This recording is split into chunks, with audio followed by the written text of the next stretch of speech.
Okay, so what if I told you that one of the fastest growing economies in the world has a secret weapon, a plan to make itself so vital that the rest of the world just can't function without it? Well, that's exactly what we're digging into today. We're going to decode India's ambitious strategy to become a manufacturing giant, and it all hinges on this one powerful policy, the production-linked incentive scheme. Let's dive in. All right, to really get this whole strategy, we first have to solve a bit of a puzzle. Picture this. You've got an economy that's just crushing it. Strong growth. Everything looks great on paper, but its currency is actually getting weaker. It doesn't quite add up, right? Well, that's the exact situation India found itself in. So, what gives? So here's the thing. This is the real heart of the issue. A huge amount of the money flowing into India wasn't from selling goods, it was from foreign investors. And look, that's great for growth, but it's also super risky. Think about it. If those investors suddenly get spooked and decide to pull their money out, bam, the currency takes a nosedive, even if the local economy is doing just fine. That's a massive vulnerability. Okay, so here's our game plan for today. We're going to start with that currency paradox. Then we'll unpack the grand strategy designed to solve it. We'll look at the engine making it all happen, the PLI scheme, and then we'll check the data to see the real impact. Finally, we'll talk about the ultimate goal, becoming strategically indispensable. Right, so let's get into the big picture. This isn't just some minor policy tweak. It's a fundamental shift in mindset. For decades, you could say India's economic strategy was defensive, building up walls to weather global storms. But now, it's all about going on the offense. The goal isn't just to survive anymore, it's to actively shape the global economic playing field.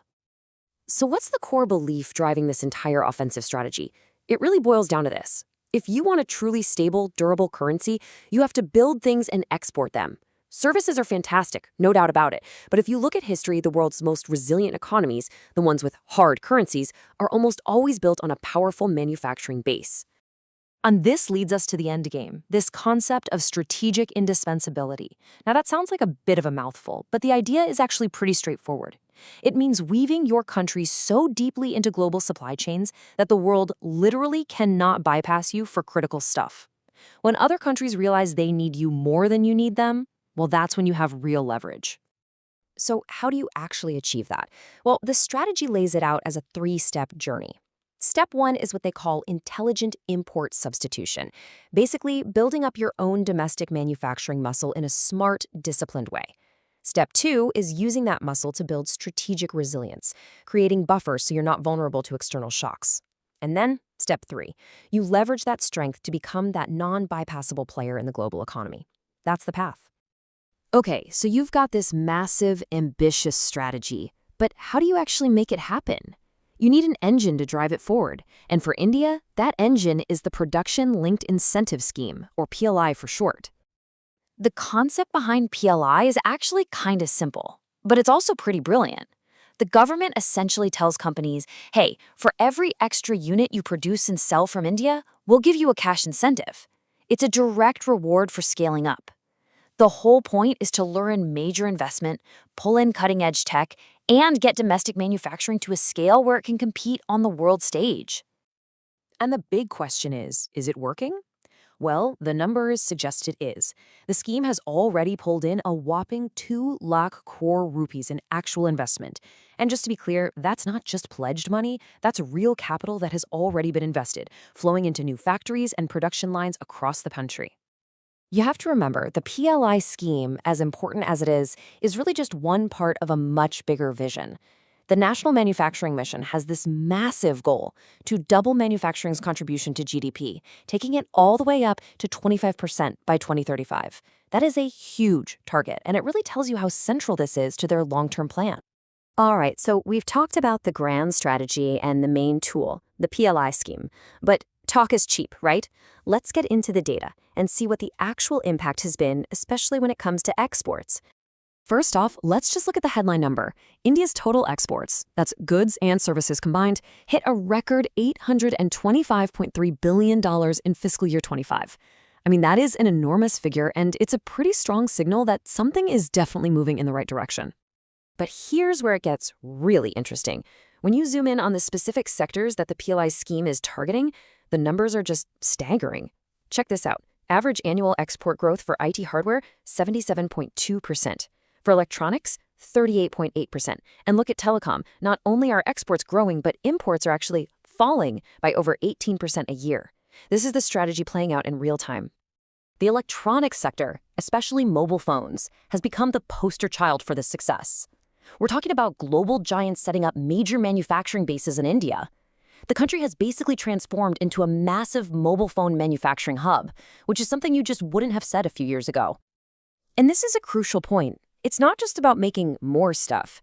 It's about making more advanced stuff. We're seeing a real structural shift. Medium and high-tech manufacturing now makes up nearly half of the total manufacturing value. This means India is climbing up the value chain, which is exactly what you want to see for long-term sustainable growth. Now, nobody's saying the services sector isn't important. It's a powerhouse and it helps pay for a lot of the country's imports. But the central argument here, the one driving this whole strategy, is that a services surplus alone isn't enough for long-term stability. You need a robust, goods-based export ecosystem to truly build a resilient economy. So let's pull all these threads together and look ahead. What's the long game here? It all comes back to that one core idea, becoming strategically indispensable. Now, trying to pull off a transformation of this scale is risky.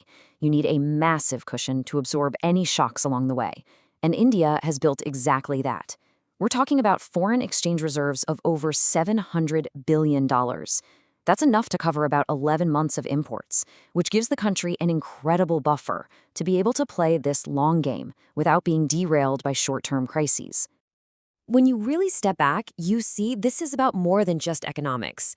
It's a fundamental shift in the national mindset. It's moving away from an older mindset of simply managing poverty and seeking safety to a new one focused on actively building power and seeking global influence.